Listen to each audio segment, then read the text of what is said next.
respect, you see that that wasn't you. Yeah, that was talking. Yeah, it was representing you, but it wasn't you. And maybe what you need is to be exactly where it's saying it's bored about. Not saying it's always so, but it's a damn good gauge, because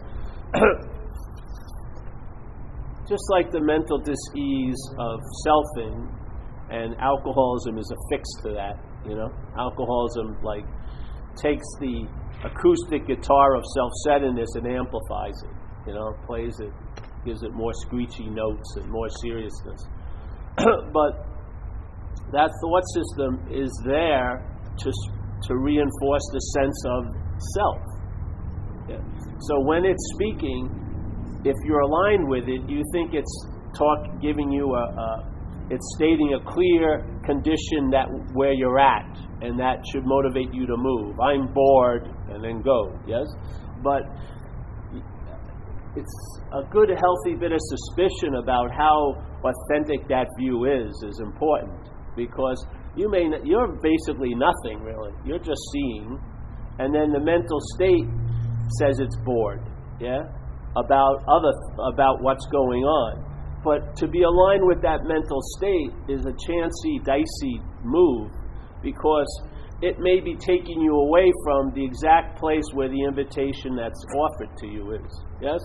I'm not saying it's true or not, but I've noticed that in most cases it is true. So, or like some people will be sitting in a recovery meeting and they're more obsessed with that they're not going to be sober in a couple of days, and then being sober.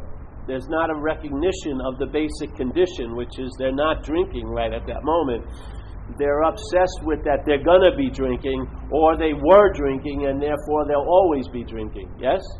So the emphasis is on an interpretation, while the reality is you're sober at that moment. So when people say, how many meetings should you go? I said, go to this one, Be attentive to this one.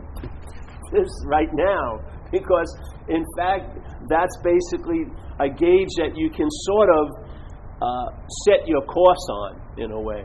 Look at where your feet are and basically start from there instead of starting from, I'm bored. Yeah?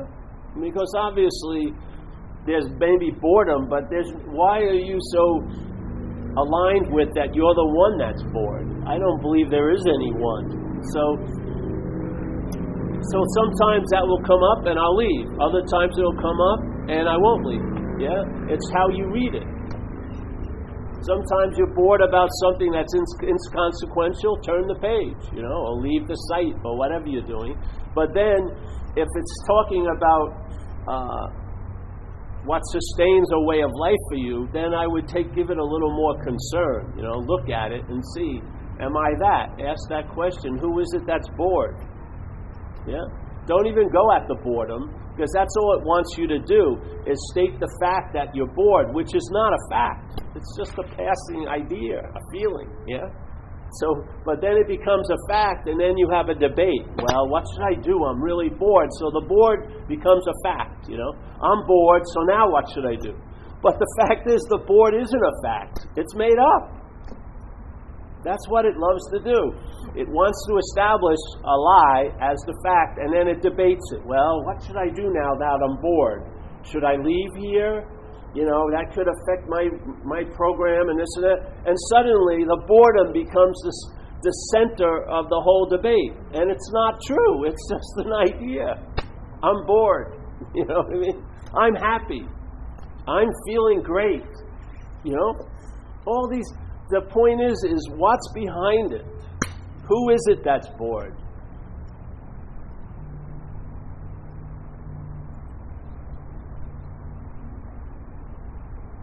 Yeah.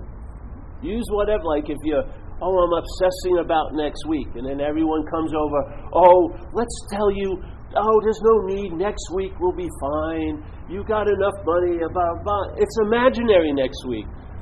Ask who is it that's worried about next week. Yeah? Don't even touch next week. Just, all right, I'm worrying about next week. Who is it that's worrying about next week? Bring it right here, now, and you'll see something. Something will dawn on you. Sooner or later, it will dawn on you. And a little bit of its dawning produces a long, long day in the sun, so to speak. Yeah? Yes. So, no one's going to come and fix us, in a way. No one's going to come and fix us. This is like an activity. Life is an activity. Yeah? Now, there's what's going on, and then there's the interpretation of what's going on, which is also going on. Yeah? The interpretation of what's going on is in the context of what's going on. Yeah? But it doesn't, but what happens is, if you get absorbed in the interpretation, you're not conscious of what's going on. Yeah? And in that state of not conscious of what's going on and not conscious of what you are, then being bored can fly by in a fix. Then being really great at 9:05 a fix, and then 9:07 really terrible. You'll have these huge swings, always on top of the world at 10:11, and then at 11 o'clock I'm in the pits of hell. But what's seeing that seeming ascent and what's seeing the descent hasn't changed one bit. The locale of the seeing didn't go, it's only there to see the depths, and then there's one seeing that's only there to see the heights. No, all there is seeing. Yeah? So the seeing sees these thoughts that say, I'm at the height of everything. And then it also sees the thoughts that say, I'm at the bottom of the pit. Yeah? But the seeing hasn't gone up or down. It's just there, like this giant context, and all this stuff's happening in it, and it's all given degrees and heights and closeness and farness. The mental state is sort of like an interpretive aperture. It goes, puts on some filters, but basically in the context nothing's happening, in a sense. There's just the seeing, and the camera's doing all this, but the seeing's like, all right, another camera, smaller camera, you know what I mean? And so we're defining ourselves by an interpretive system. It's like the big camera, this huge camera with a giant lens, 360-degree vision, It's like on a turret. It can pick up everything all at once. There it is. It decides to look through the small camera. And when it looks through the small camera, that vision, this wide vision, now gets defined by the aperture of the small camera. Yeah? Now it's like at 35, let's say, opening. So now this huge wideness is now constricted in this little tunnel vision. And let's say there's a yellow tint on the thing. So everything it sees seems to have yellow in it. It's not coming from the thing. Yeah, it's coming from the lens. Yeah, the things aren't yellow. They're not yellow. The lens is yellow, and so the seeing. Yeah. So there's the seeing. So here's this hugeness. It becomes identified with the little camera, and it starts taking the little camera's point of view to being the point of view. What happens? Well, a lot of things arise. A certain underlying malaise or irritability, restlessness, and discontent, because it's sort of like that lion that's living as a sheep. It can become the greatest sheep of all time, but there's still something that's missing. It's lionhood. Yeah, something that's innately there isn't being accessed or recognized or expressed in a way. It's being expressed in this like a bastardized way as a sheep. And it can really double whack you by the sheep now wants to become like a lion, which is like getting it double. It's like now it's even going to be worse because it's a lion all the time. Yeah. So it's the act of being identified, and that's the sense of I'm bored. And it's just seeing bored but what's happening actually is there's a mental state that arises. Yes, the seeing sees it. The mental state that also arises, but says it's always there, which is selfing, says I'm bored. So the one state now becomes the boredom, and the mental state of selfing says I'm bored. So it's one mental state claiming another mental state, or one mental state claiming an emotional state, or one mental state claiming a physical state as its. Yeah? But it's a mental state. It's arising with all the other states. But there's a seeing that's not a state. Yeah? There's a seeing which is not a mental state. It's mind, big M, not mental. It's mind, and it's not a state. It's completely all the time as it is, and it never, never, never blinks or changes or mutates or gets smaller or gets bigger. It's just that. Yeah? What happens with us is there's the identification with this one mental state, which is selfing. Yeah? And the selfing has this incredible, has a lot of different programs in it. One of them is history. So when it arises, it feels like you've been there for the last 30 years or 50 years, yeah? Or let's say at least this week. And then the history projects into a future, and you have a feeling that you will be there. So here's a mental state that's arising, boredom. The other mental state, because in the act of being identified, we forget we're the big camera. We're taking ourselves to be the small camera, and this is that mental state of selfing. That selfing claims to be the one who's bored. Yeah? The one who's bored. So it claims the mental state and becomes, but it's just another mental state, but it says, I'm different. I'm the one who has the mental state. Just like with people with ego. People talk about having an ego. That feeling of having an ego is the mental state of selfing. The feeling of having or being or doing is the selfing. That's what it produces, yeah? And so now there's a structured idea of what we think selfing is called ego, like with a superego and then an unconscious or an animal ego. But all of those are just manufactured ideas from the selfing, yeah? So the mental state now says it has an ego. The mental state now says I'm bored. The mental says, oh, I've had a great life. The mental says, oh, I'm going to have a terrible future. The mental state, and yet our interest and attention is jammed into that mental state through the act of being identified as its topic, which is self. Yeah? That's what happened to me the first satsang I went to, one of the first. I went in listening to, and this is what they call satsang. Who knows what it is? We just call it a meeting.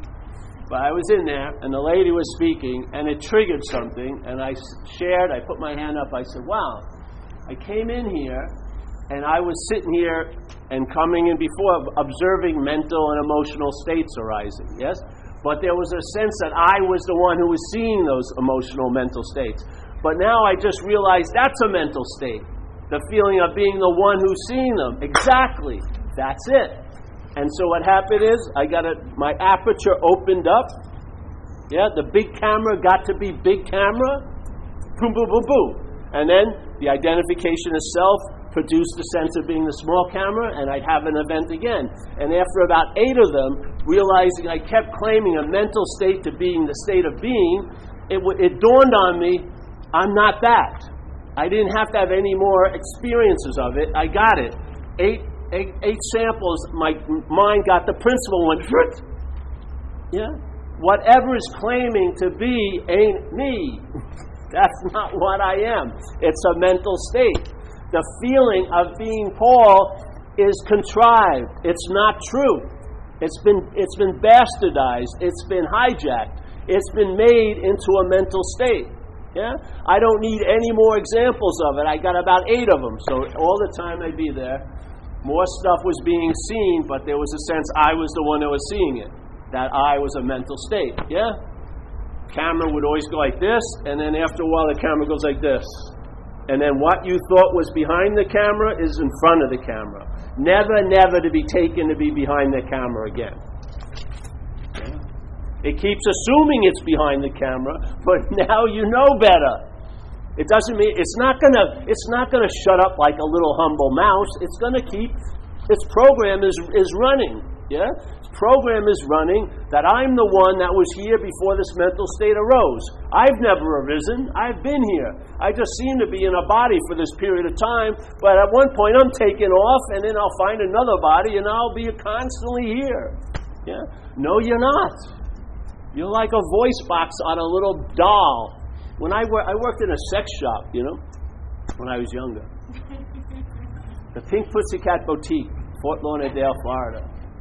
And I sold a lot of stuff, you know. As a young Catholic person, it was very, very confronting. You know what I mean? Very confronting. But I did it. And we had these dolls, like woman dolls, about 5'10", 6 feet, and they had orifices placed in the doll. It was like a blow-up thing. And they had either a blonde wig or a black wig. And it was very difficult to sell them because people would come in, oh, we're just getting them for the bachelor party. I'm going, this guy's going to go home and have a date with this or something. Who knows? But then they had a new model come in, and the new model had a voice box on it. And you pulled it, and it had a recorded thing. I'm a real girl. I love you. And that I could not sell. I had to go to my manager and say, hey, I can't do it. I've reached my Catholic conditioning level. I just cannot sell this freaking doll with the voice box.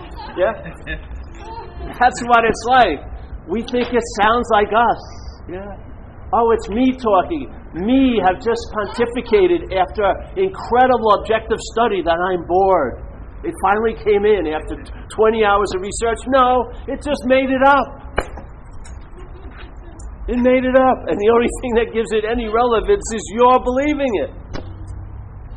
And if you buy the I'm bored, it's going to, oh, wait a minute, let's pull out the deck of all attributes. I'm depressed, okay, that will come up. It's going to get, once it gets its foot in the door, it's moving in.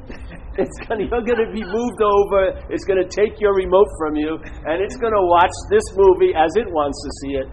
You as the star. I'm bored. Oh, I'm this. Oh, I'm this. All it wants is to be I am something. That's all. That's its drive. Who knows why? Who cares why? I don't care why something happens. I just want to notice if it's happening. And if it's happening, I like to wake up to what's going on instead of waking up in the product of it, you know? I want to see it. I don't want to look from it. Yeah, I want to see it. I do not want to look from it. I've looked from it long enough. Yeah. It's very, for me, my experience, it's very irritable, restless, discontent. And it's, man, it was like it was like being a marathon runner in a closet. Really. You have all this, and yet you're just going around the same old. What did she mean by yawning or going over everything weighed with so much ponderous importance? Yeah, it's all selfing. It's that. So seeing, you can't get behind it. You can take let's say if you hear a consistent vibratory sound in your head, like when you're laying down or something like that, and then you hear all the other sounds going on, the traffic, the planes, but that vibratory sound that seems to be around this body seems to precede all the other sounds, yeah? Yeah. But what's hearing that sound? What's hearing the sound that precedes all the other sounds? Yeah. What's hearing that? You go to the last sound you can hear, and let's say it's that vibratory sense of being alive, you know, whatever. What's hearing that? Yeah. Something's hearing it. Well, I'd say nothing's hearing it. But it's being heard, because what's a sound unless it's heard? What is it? What is a sound unless it's heard? What produces it as a sound is the hearing of it. What produces vision is the seeing, not the seer in the seeing. That's an interpretation of the seeing. The seeing. And seeing isn't just seeing, it's awareness. So it sees in a form called hearing, it sees in a form called taste, it sees in a form called touch, it sees in a form called smell, and if we had 20 sense gates, it would be seeing in all of those forms, yeah? The seeing is just coming out like light, going through these gates, having experiences, yes? What's aware of that? What is that? What's seeing the seeing?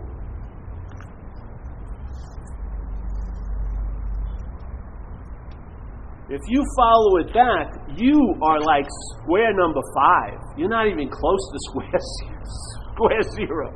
You know, and then the mental idea of this as you is a mental idea. The mental idea is so far into the content to what is contextual. Yeah? Do you believe we're not that by being identified as this?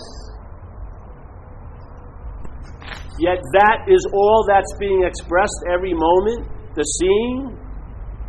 Yet we still deny that by identifying as what's being seen. How's it working out for the seen? The seen, taken to be the seer, is producing tons of mental minutia, tons of weird neuroses and emotional convolutions that animals and fucking things don't have. You know? That's the seeing taken as the seen, or as the seer.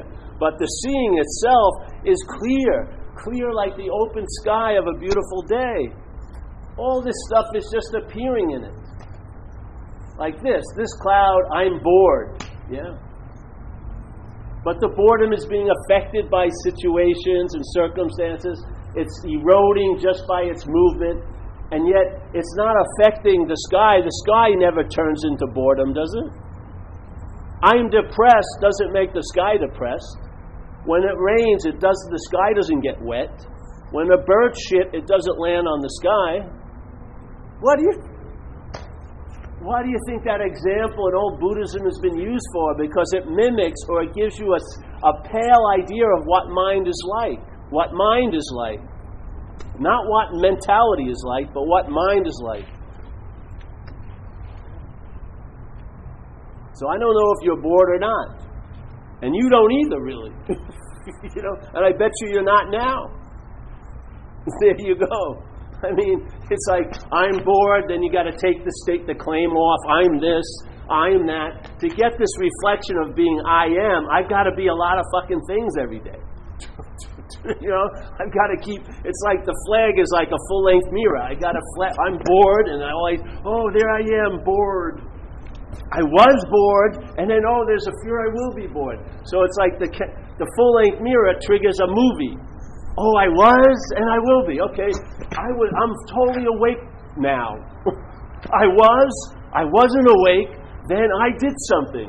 I went to that Walmart, and I reached for that fucking, outdoor hose. It hit me in the head, and I woke up.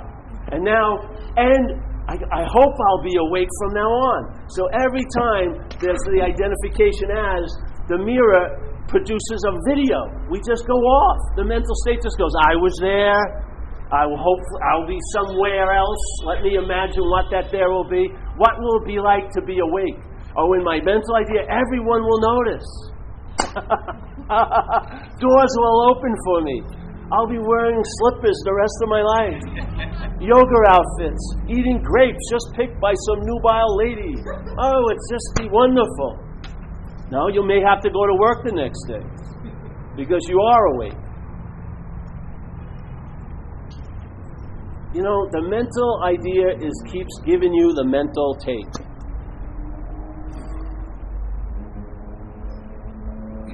And the seeing doesn't offer you anything. It's just what it is. Yeah? And yet that nothing is everything. And all the everythings of this place add up to nothing. Really. Without you there to enjoy it, what is there to be enjoyed? What is there to be enjoyed without you there to enjoy it? What is there to be seen without you seeing it? Yeah? Like in physics in that movie, they don't say it there, but it says in physics that the biggest influence of any experiment is the observer of it. The biggest influence of any life is the liver of it. Is that a message of victimhood? I don't think so. To me, that's a message of possibilities. I hear this sound all the time. So at night, or in the morning, I wake up. It's really loud. So my mind rests there, and it cannot know what's hearing it because it's what's hearing it. It's the mind that wants to take itself to be a someone that wants to know who's hearing it. It's what's hearing it. What I am is what's hearing those sounds. The closest sound you can ever get to, the closest space you can ever get to, there's still that which is there. Yeah? Can never be known, can never be tasted, can never be touched, can never be heard, and can never be seen. It's the seeing, the hearing, the feeling, the tasting and touching, yet it can never be seen or heard or felt or tasted or touched. Yeah? So it does all that by seeing itself as other, and then there it is. It's like fucking having sex with itself zillions of times all day, basically. Not bad.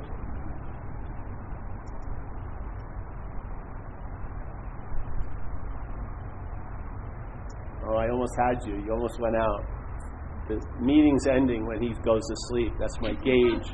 If it's a good talk, he goes out in about 15 minutes. Yeah. What? I want to know, you talk about us having these portals. You want to know, that's the problem. Is it possible we're just a lens or a portal for what's behind us for experiential? Yes, of course you are. But you're not that which is the being used. You're not that. This thing has, the mental process is producing a sense of self. Why waste time trying to convince it that it's not what it's producing? Just see you're not a mental process. Yeah. Don't try to win it over. There's no point. It's got its programming and it's playing itself out. And its programming is quite limited. It's going to end when the body ends. Yeah. That's what it's doing. It's not a source of disturbance unless you're identified with it. And then it can be a great source of disturbance. If you can see it, and you can see it, yeah, and you're not, and that you've entertained the idea you're not that, which is the seer, the hearer, the feeler, the emphasis, or the, let's say, the 51% of your stock sooner or later is going to go on the side of the seeing, yeah? And then you're going to have immunity to all the stickiness that seemingly all the seers and the seeing had in store for you, because you're the stickiness. Yeah. They're not adhesive at all. Thoughts aren't adhesive. It's the thinker that causes them to be used to facilitate the bondage of self. Yeah? The thought of I'm the thinker.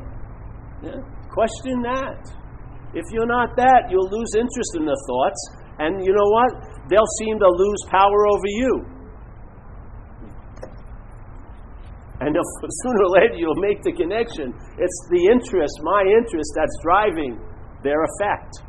Not them. Thoughts are just thoughts. You've had it. You've had the same thought one day and it's a big problem, and the same thought the next day it isn't. What is it? Your condition was different. That's all.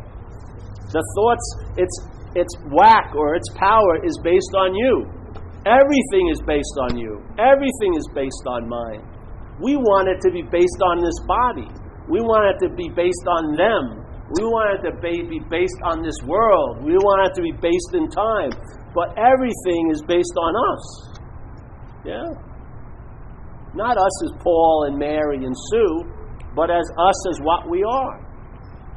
Put the whole, you don't even have to do anything. If you entertain you're not that, as the thinker, the horse and the cart will align in and of themselves. Yeah? The horse will finally realize it's not meant to follow the cart. It'll just move ahead, and then naturally it will take the cart. The mental system will now be taken by the sense of being instead of hiding the sense of being. Trying to replace the sense of being, which is the horse, will now be taking the mental process along with it. Yeah? So it's funny. You'll be saying, I'm bored, but you'll still be at the meeting. Or, I don't want to be sober, and you'll still be sober. Yeah? Oh, I don't want to see this person, and you'll still see the person. You'll see this little tyrant has no power. You just watch your own thing. Oh, I'm going here, and you end up there. It has no power anymore. Yeah? It's just, if you took an inventory of your day, let's say today, I woke up at 7:30 in the morning. All right? Saw it was 7:30. So I laid there for like an hour. Got up, stretched out, did this to about 9:30. 9:45. Took a shower. Yes? Ate, came here. Do this talk, leave here, let's just make a story. Go to Chibo's, hang out, leave Chibo's, go get something to eat, maybe take a walk, who knows. Now, there's the bare bone account. Then there's the narration, the mental narration. All right, you work out 45 minutes. That's not enough. You got to do more. That one stretch, you got to get, Oh, and you meditate 45 minutes. No, 2 hours. You'll have this narration that's totally off from what's actually going on. It's just a story going on while what's going on is. And you'll see where your interested attention was. Was it up in the story? Or was it in just what was going on? And you'll see, how do you travel lighter? Do you travel lighter in the story, or do you travel lighter just looking at your day? Yeah? You see, all right, just sit there. It's no problem. Yeah? See it. Once you see it, all you need, I have so much faith in mind. Just the seeing is enough. When you see, things change. Because you're the dreaming of this place, yeah? When the dreaming changes, everything has the possibility of changing. Without changing a lick, they'll all change. Like in Zen, first there is the mountain, then there is no mountain, then there's the mountain again. But it'll be totally different than when you first saw the mountain. Yeah? You don't have to change the mountain at all, because you'll have changed. And you'll see, all right, this thing, sometimes the tapes that come out are from like 2002. You know what I mean? So there's 2014 day going, and it's running the tape of 2002. You should be surfing. Oh, you forgot the knee. My knee's fucked up. I can't be... Oh, you should be hiking. Oh, no, you've not. You've forgotten about the knee. I can't be hiking up hills. Oh, you should leave Deb. I'm married. No, I'm not with Mary. I'm with Deb now. You know what I mean? The tape will be so off. It's so obvious. Where the hell? It's like someone put a 8-track in. You know what I mean? Oh, and yet you're listening to it as if it's fucking not Fox News. It's like contemporary news. You don't have to be weaned off it. Just see it as not about you, and you'll lose interest in it. And then you'll find out where your interest goes. You'll find out where it now gets invested in. And you'll be the richer for it. I guarantee it. I guarantee it. The mental state is just pissing away the interest and attention on yesterday and tomorrow. It's just pissing it away. The more it can get, the more it wants to throw it out there. Yeah? This thing, when surrendered, when just recognize what's going on, then your interest and attention will enrich you. Will enrich you, and actually will enrich others through you. With no thought or effort on your part of enriching others, you'll be used to enrich this place instead of sucking it out like a vacuum. Like yesterday they had this thing at a recovery meeting. The topic was growth and change, yeah? In manifestation, there's always going to be growth and change. What's important is what's going to dictate the direction of the growth and change. If you're going to live in the mental interpretation, it's going to dictate the growth and change. And the growth is going to be like a mutation of the same old. And the change is just going to get bleaker and bleaker. Yeah? If you surrender it to another possibility, maybe that opening, that aperture, as it backs away from the small camera, will just naturally get bigger and bigger, and possibilities it never dreamt of start becoming available.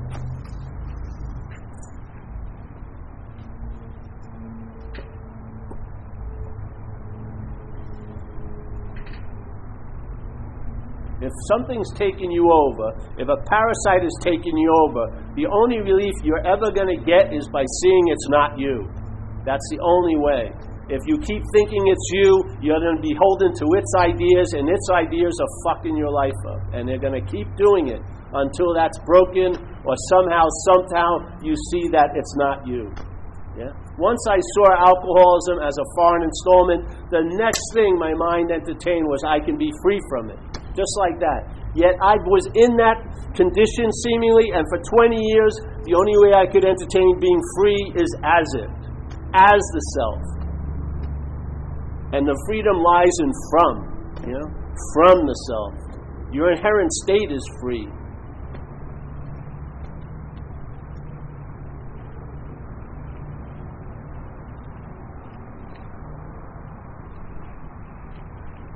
We're just here to support the possibility. That's it. Repetition's helpful. Have these meetings, and every week the space gets produced that you sense something, and then just go with it. It's like food. It's like manna. Yeah? Like there was this story about this old Indian thing where it's, there's two wolves in every person, and it's what's important is what wolf you feed. Yeah? What's important is see who's the feeder of the wolf. Forget about the two wolves of good and bad. Who's it that thinks it's the one that's giving the food to them? You're not that. You're not this repetitive, assumed, implied, insinuated state of being a body and a body alone with the attributes of spirit, but as a body. You're not that. You are not that. Yeah. So therefore, there is no wolf you're feeding and a bad or good wolf. You're not,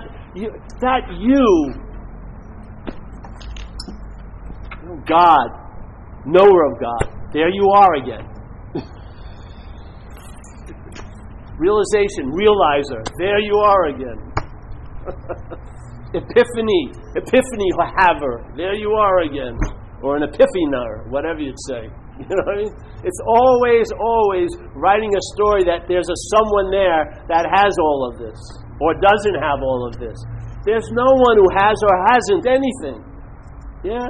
There's having and then there's non-having. It comes and goes just like everything else does here. The sense of self isn't the ego. The ego is an objectified idea of the sense of self from the sense of self. The sense of self is the feeling of having an ego. And then if the ego gets vanquished or something, or killed, or just vacates, the feeling of being the one who doesn't have an ego.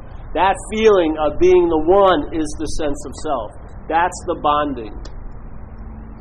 And Bill W. talks about in recovery, he talks about the person will be kind and virtuous, but it's still self-centeredness, it's still self-seeking. Exactly. It can take the good look or the bad look.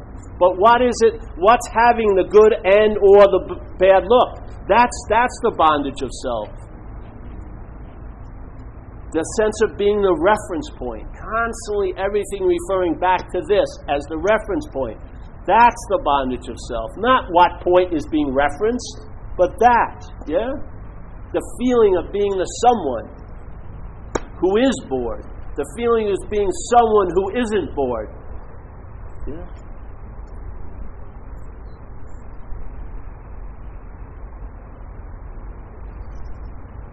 So bored isn't bored.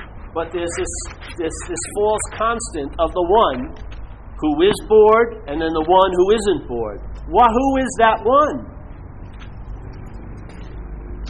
Who is it that has an ego and then loses an ego? Who has that? What is that? Or is it just language that assumes it and we don't fall for that anymore? Or are we in the habit of going to sleep as soon as we hear that language said? As soon as it's structured as, I had something and I lost something. That I is that familiar sense of being Paul. That to me is the bonding agent. Yeah? Not the having and the losing. That comes and goes.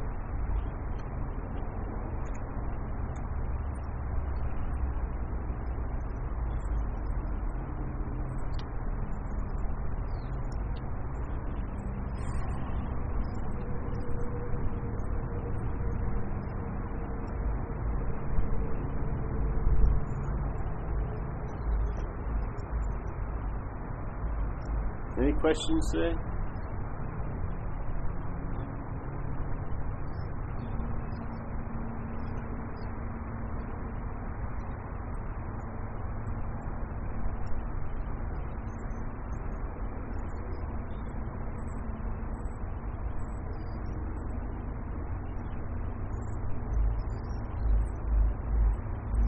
So hear it. Yeah, hear the traffic right there.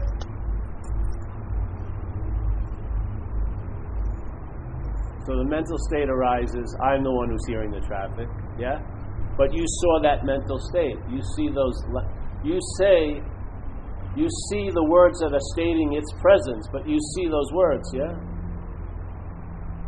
Yeah. You're going to hear tons of things all day. Yeah. And that you that thinks it's hearing it is going to change and have totally different feelings all day. But the hearing of it hasn't changed one bit. The hearing of this hasn't changed one bit. The quality of the hearing may have because I'm getting older, but the hearing of it hasn't changed one bit. Millions of things have been seen seemingly through this life, but the seeing of that hasn't changed one bit. Yeah? The seeing didn't get better or worse. Yeah? How I saw may have, but the seeing didn't. Yeah? People go into deep depressions, and then you read the poetry they write, or the description of it, it's one of the clearest things ever described. How could a mind being totally so depressed have so much clarity about it? Where did that come from? Where did the clarity come from of you describing the bottomless pit of a deep depression? It's as clear as day. It's as if you had Google Maps. What's providing that clarity? If you were so depressed, there was still a quality of mind that wasn't touched by any of it, that was clearly describing what was going on. I went into exquisite hells when I did drugs, but the exquisiteness of the hell wasn't produced by the drugs, it was produced by the clarity of mind. Really.